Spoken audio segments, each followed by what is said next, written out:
Welcome to a special guest edition of the Holy Shhh Podcast. It's your boy ABE from DET. My name is Chuck Jordan. Now, I know y'all heard Tony Khan. He was on TV talking about Title Tuesday, but I'm here with the originator. There is no duplicator. The one, the only, the man that put the title front and center on a Tuesday night himself. King Koley is in the building. Talk to me, baby. Oh, man. Appreciate you coming on, man. Man, appreciate being here, man. It's a long time coming. I'm glad we in here. Let's make some magic. Talk to me, baby. Let's do it, man. Chuck, you all right tonight, man? Everything good? Man, first and foremost, I want to say that shirt. Oh, man. The legend of the Raptors, the man who sat up there watching, eating popcorn. Watch everything cook down. All right. We always like to start the special guest segment off just getting to know you and your history of pro wrestling. So what was the first thing as early as age you can remember that got you hooked on the sport of professional wrestling? So I can't really put a time frame on my age, but I just know when I was younger, my uncle had the cassette of WrestleMania 10. That's why I got so much WrestleMania 10 merch with Razor and Shawn Michaels with that ladder match. And that's where it always started and catapulted going forward with that. Macho Man is my favorite wrestler of all time. If anybody doesn't know that, just go to my page, King Koley, and you will see a lot of Macho Man stuff with me. And like I said, everything just took off from there. Like I said, I've never been a person that took a break from wrestling like some people do.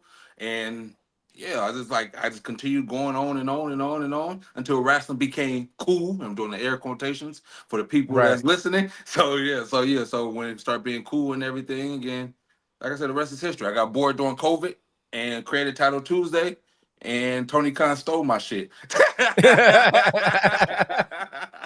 But can you tell the people about Title Tuesday? I was just talking about it. Break it down to them. What is Title Tuesday, man? Title Tuesday was something that I created during COVID. March of 2020 was the first official post that I made with Title Tuesday. It originally originated from Titty Tuesday. So I said I'm gonna do Title Tuesday to make it better and everything. But I had so many belts and everything, and we all locked up during the COVID time, and we got extra money, and I'm buying belts and buying wrestling merch, and I say I'm about to go outside and start taking pictures with these titles, and then boom, the hashtag created, and the rest was history. I met a lot of cool people, and I remember I had like 1,000 followers. Now I'm at 30,000 followers just off a hashtag. Self-promoted, self all me. Like I said, ain't no gimmicks with nothing. Like everything was just all me with titles and everything. Just me being a cool and humble person talking to everybody.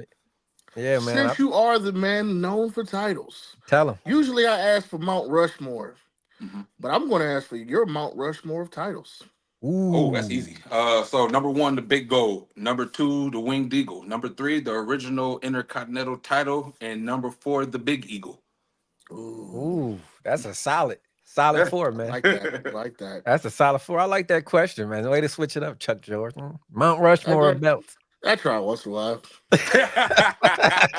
And also, speaking of titles, we know that the mid card for women is coming out. Who would you give it to? Who would I give the women's mid card title to? And like I said, I know they probably gonna do one for Raw, but for SmackDown, I would give it to Chelsea Green right now. Yes. Yes. Someone else agrees with me. That's a straight 3 right there. We all agree on that. Next subject, Intercontinental. Yeah. So yeah, the Intercontinental on Raw. Yeah, that would be fire. But the thing is, women, the women thing, I'll say I'll get that to EO if they really officially do. I'll get that to EO Sky. Ooh. I say it every week when we on here. I say EO Sky is the best women's wrestler in WWE. That's just my opinion. She go the hardest to me out of all of them. She getting her mannerisms down. It's to the point where she could just kind of look at a camera, do some freaky shit, and that's getting over, man. EO a threat, man. Yeah, she is. I still, as much as I love EO, I don't know why, but I loved when it was her, Asuka, and Kairi Sane is together. Those three together is just amazing to me. Man. I always thought they should kick the other one out. Did you say kick Dakota Kai out? Yeah, just kick her out. I love Dakota Kai. Why do you hate Dakota Kai? I She love her, don't fit man. what the group is about. Okay, so it's not her, it's just her with the group. Yes. Okay, Yeah. all Not right. kick her out of wrestling. Just kick her out of damage control. Just kick her out the group. Kick her out of damage. damage control. Should And just be Asuka, add Julia Io. to damage control. Ooh, Who? Julia. Yeah. Yeah, That'd be remember her and crazy. Io was real tight too. Yeah, she was backstage at NXT a few weeks ago. Yeah. They was looking at each kick other. her out and put in Julia. That's it. Yeah. Let's make it, it happen, man. WWE. All right, Yeah. make it happen. Well, I want to ask you about one of the greatest storylines. I ain't gonna lie, that has been going on in a long time. That's the storyline of the Bloodline. Oh, It's been going on 6 years now, Chuck. Is it 6 years? The number Five. one storyline basically for 6 5 years.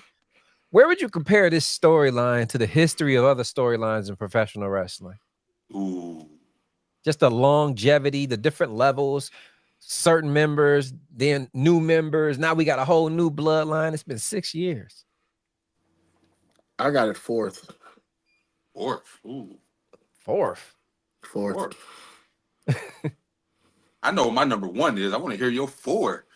Right. I do too now. Chuck, you just stole the light. Tell us your 4. No, go ahead. You got to answer his though. Where he got Nah. You threw the 4 out. You threw the 4 out. I want to know too.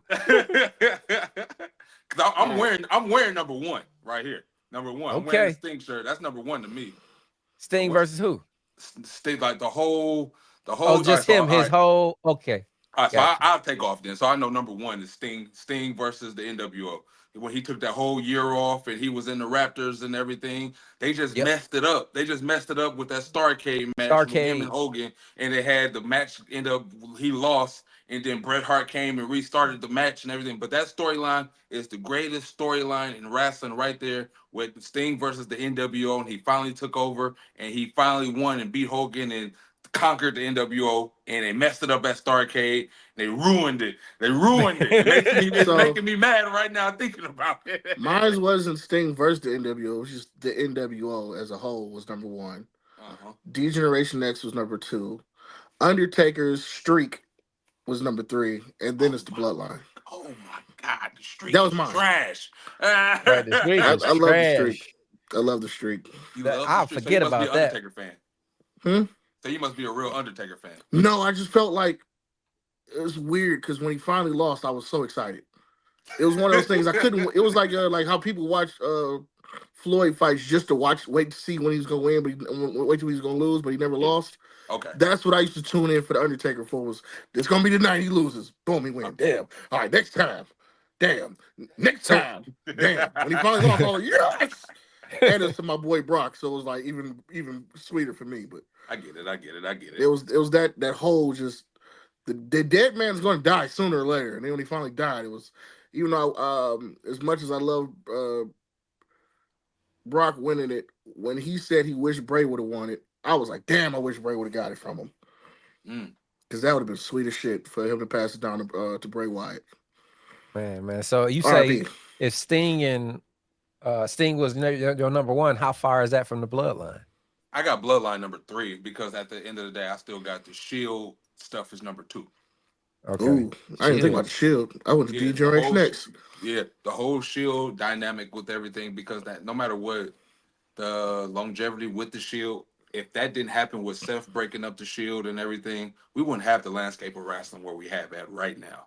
We wouldn't have Seth, we wouldn't have Roman, the tribal chief, and we wouldn't have Dean Ambrose, John Moxley in AEW. All right, so what do you got D-Generation X then? A little bit down. Okay. A little bit down. Okay. It's in my top 5 though. But like I said, those my 3 for sure, like best storylines of wrestling, because the fact is we are still living in that storyline of wrestling with the Shield right now. Yeah, we are. Yeah, we are. I feel like we're still living with DX with Triple H behind the helms, and then Shawn's behind the NXT. If you want to look at it like that. If you want to look at it that way. If you want to. That's a little reach, but yeah. Yeah, that is a reach. Hey, did y'all see Jada Parker do the X? Yeah. Rhea do it. Yeah, Rhea do it a lot too. So, and KO do it a lot. Yep. Well, we were just talking about NWO and DX. The comparison of those two groups get thrown around a lot. where do you see them rank one or two, and who had the better storylines to you between the two of them? Well, clearly you just said NWO. So yeah, like the thing is, like NWO was just so cool in the beginning. Yeah, It just got oversaturated, and I hated it when it got oversaturated. Like you had so many people, like nobody wants to be a part of a group that's just everybody's in it. Like I said, right. the founding four was cool. Like I said, when they sit here and added Big Show, Paul White, and even if they add Ted DiBiase, let's keep it all the way right there. The original five people right there. That was cool. Then they just kept adding more and more and more. But DX was just so awesome, and I'm a big Bret Hart fan too as well. So them to go against Bret Hart and do everything, like you just like man, DX is just was just awesome right there. And then for Triple H to end up picking it up after Shawn Michaels lost at WrestleMania 14, and to conspire something great amongst that, and they need 100 members. I gotta give it to DX over NWO. But it's Uh, just like the thing is just NWO just really just changed the game with the top three with the whole everything and the landscape of wrestling. So I look at it as a whole with what the NWO did instead of just what they just did at that moment. I couldn't agree more, man. But when you was just talking about Triple H, when it's all said and done and everything, the story has been told, which character will be higher than the other? Triple H the wrestler or Triple H the booker? As of right now, it's gonna be the wrestler. As of right now. As of right now, As of right now, at this moment, at 9:23 p.m. Eastern Standard Time, it is Triple H his the wrestler. wrestling his wrestling career is better than his booking career. As of right now, As yes, of right because now. So Triple you H has said so many so you said the bangers. game is better than Yeah, what is it, Paul Paul Paul Levesque. Paul Levesque. I Yeah, had to think yeah. about it. The game is better than Paul Levesque. Hunter Hearst Helmsley is better than Paul Levesque right now. Like yeah, so yeah, like right now, as of right now, like I said, he still Right. got a long story behind ahead of him. Praise God, I Right. hope so. But yeah. So yeah, he still got a lot of storytelling to go with that. But as of right now, I will go with the wrestler over the booker. Before we get into our usual game shows, Chuck, you got any more questions? All right, you're the booker. Book 5 dream matches for yourself that you Five would love to dream see. matches. God damn, five. Five. Hey, usually most people want to fit in like a couple females, some tag titles, singles. So it's like you the booker. All right, so five. Let me sit here and think. Like I know, one is for sure is always CM Punk versus Macho Man Randy Savage. Ooh. Ooh. That's always up there. Of course, I got the casual Sting versus Undertaker. Uh, What's any stipulations or just these solid straight matches? those two right there, just straight matches. Those two. I Okay. got Bret Hart versus Kurt Angle in a submission match. Mm. Ooh. Uh, uh, I say Shawn Michaels versus The Rock in a ladder match because both of them lost they great ladder matches. Because Yeah. Shawn Michaels lost Yeah. at WrestleMania 10, and then That'd be a good SummerSlam, The Rock spin. lost to Triple H. So yeah, give a little spin for that. Yeah. So that's three right there. I also got. All right, this is kind of corny what I'm about to say, but you're gonna get what I'm saying. Sasha Banks versus Mercedes Monet. Ooh. And, who is Ooh. I I like think the spin Sasha on Banks is that. better than Mercedes Monet. yeah, I agree with that too. But it's some people saying it's vice versa and different too. So that's why I As said I of would. now, she is. Yeah. Give her a couple more. Give her. As of now, She's you know. trash now. And I Oh did my that just gosh, to she throw. is I not did that just. trash. I did that just to throw a woman's thing in there. And Yeah, then that's dope, man. also it gotta be. It's kind of tough sometimes. Like I would roll with Stone Cold versus the Nature Boy Ric Flair in his prime. Ooh. I ain't even ever thought about that matchup. That would be sick, man. Man. Yeah, give me Stone Cold in that one though. Stunner real quick. Nature Boy was a seller, man. I just yeah, love to see him sometimes get hurt, thrown into the turnbuckle. It's just yeah, sometimes selling is a lost art in this business. yes, Everybody want to get the win, but it's yeah. sometimes that person that make that champion look like $1,000,000, you And know? that's what Ric Flair did. Like when it came to promos and match and inside the match and everything, he built that other person up so his win looked better than what it was. And that's what Ric Flair doesn't get enough credit for what he done. And I see a lot of nightmare gear back there. Um, and on this show, there's been a lot of Cody hate from me. Whoa, whoa, All whoa, from him. whoa. Lot, a All lot, from him. a lot. That And guy. That way. Over I there. keep saying I think he's a Him. great wrestler. I just think that they didn't have anything planned for him after WrestleMania because he's been on a shit show since then. Yeah. Like nobody he's fought has been worthy except for maybe Slap Daddy recently, which is Gunther. Uh, if you were to fix that from here to Mania, who's his competitors? Yeah, like I will agree with you with that. Like no matter what, Cody hasn't had nothing in story. He's just been having getting random matches thrown at him, and he was able to turn sugar into shit. I ain't shit into sugar, real good with everything. So like I said, the first match versus him and AJ, I felt that could have been built a little bit better, but it was still a great match on top of it because like they could have really done more with the whole Bullet Club founding members, and they could have fought a little bit more to make the story a little bit better. But the match was great. But if I can sit here and go forward with everything, of course, like let's just start from Survivor Series right now. I will Yes, have sir. him versus KO going at Survivor Series. December don't really have a PLE, so it's gonna be that Saturday night main event. I think that's what it's gonna be called. I will have, I'll actually have a rematch with him versus KO, and let that be something. And have Orton get involved with that, and then still have Cody win. Royal Rumble, I will have.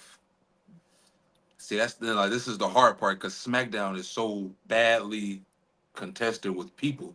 They don't have like no other main people outside of the bloodline.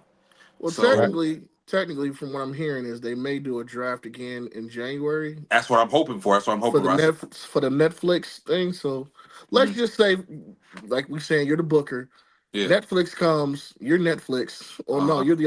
you're staying USA. Yeah. You can go ahead and draft a few players, few people over to Okay. keep Cody going into WrestleMania. Okay. Yeah. Continue. So I can pull people and everything. All right. Cool. Yep. I say that on my show too. I hope that they do have a draft for the Netflix era. So if I could sit here and pull that for a Royal Rumble, ah, I don't want to do this, but I said I will just so I could know that they can have a big build and have him be that powerful guy, like how we just said with Ric Flair. He put him over and have him some diabolical beast, and he overcome him. Have him go against Jacob at Royal Rumble. Mm. Elimination Chamber. Have him inside the Elimination Chamber match. What five other members to be in the Elimination Chamber? That's kind of tough right there. I just sit here and throw some people on there like off the top of my head. I'll have Roman in there. I'll have Jey Uso in there. I'll have KO and Randy in there and Cody. Mm, Ooh, that'll be fire right there. that would be fire. I'm about to put Ain't it that on my six? Ain't it WWE 2K six? game. It's six. Oh, I need one more person. I need one more person. Let's just throw the Wolf back in there. I like Jacob Fatu. Let's throw. I like we could throw Jacob in there. I was gonna put Solo. Let's put Jacob in there though. Right, All right. right. So we put Jacob in there, and then after that is normally sometimes Crown Jewel, and I will put Cody in a says KO and somebody. Only reason I say that because that's when Randy Orton will turn on him and become the Viper, and then Yeah. that will build up their match for WrestleMania. Boom. Yep. So Randy Orton versus Cody at WrestleMania. Night Who one. goes over? Cody. Ah, you keep it on Cody. Okay. But I want to have that diabolical. I want that '09 Randy. I want that sinister Randy in this. I want him to be punting hit it. the punt. Yeah, hit the punt Punting kick. Yeah. I want him to inflict pain to Cody and Cody just overcome him and everything. And Oh they already Hey, got the man. great. you They know it's already funny got because their. I've been saying the punt. Yeah. I've been talking about the punt, but he said they've allowed him to be able to use it, but he said he's not going to do it until he turns heel again. So we're Okay. So yeah. So that would be good. Like I said, they already got a great storyline already with the whole legacy and everything, all Yep. that build up and everything for their whole friendship. And yeah, that could be big. And then even he could sit here and say that whole stupid thing when he was doing with Kofi. Right. Stupid. Yeah, like just let him just be heel Randy. That's all I'm just. That's all. Oh man. They got a lot of fakes out here copying you, brother. But tell them how can they reach the real King Koley in Title You know what I'm Tuesday? saying? King Koley, no underscore KINGKOLEY. You know what I'm saying? Talk to me, baby. Every Tuesday, Title Tuesday. Koley's Corner every Tuesday as well, live. Your favorite live event on Instagram. I'm trying to get to YouTube and Twitch, but man, that's some hard work. I say I salute to y'all what y'all doing and everything. One day I get to where y'all, even though I've been doing it for a little longer, but hey, I got salute to everybody what they're doing. Like, you see, I show love to everybody, but salute to y'all too and everything for what y'all doing. I be telling everybody to peep in and show love to y'all. So keep doing what y'all doing.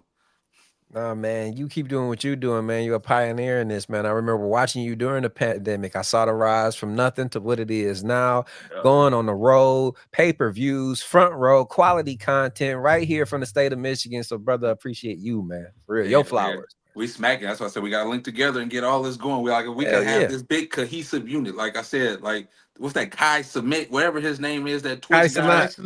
Yeah. So he got his like AMP group and everything. Yep. That's why I got the idea from. I'm like, man, I could do this and we could do this locally. And hey, I could be Phantom. Yeah, he's gonna steal a snack or two. I'll tell you that. He's gonna steal a snack or two. I'm just now getting hip to all of them, so I'm looking like, man, if I could do this locally, well, I said this could be something big because I've been doing everything by myself, and I could get a team with me. Man, we could kill. Let's do it, man. We serious with it, man. We're forming Voltron. We're forming Voltron. I'm a big Power Ranger fan, so Megazord. Yep, Megazord. Yes. I'm more Voltron fan. I used to hate the Power Rangers. I was like, you see the Megazord for like 5 seconds and it goes away. Right. I was like, this is the best part of the show. Go. I'm like, yes. Slash over. I'm like, yeah. Voltron, you saw the lions damn near the whole episode. So I was like, I get it. Ain't nothing wrong with it. I feel you. But brother, we appreciate you coming on, man. Hopefully this is the first of many, man. We're gonna do a lot more together in the future, man. Thank you. For real. For sure. Like I said, we appreciate you. Let me know whenever I come in. I can always come in. You know what I'm saying? Talk to me, baby. And Title Tuesday, we popping in there, man. We popping in there for sure. Hell yeah. Shoot me a follow, baby. Talk to me, baby. I'm going to call off work just to come on. Right. But until next time. Next time, when we all link up, it's your boy AB from DET. My name is Chuck Jordan. Baby. Appreciate y'all. King Koley. We out. Holy Shhh Podcast. Media.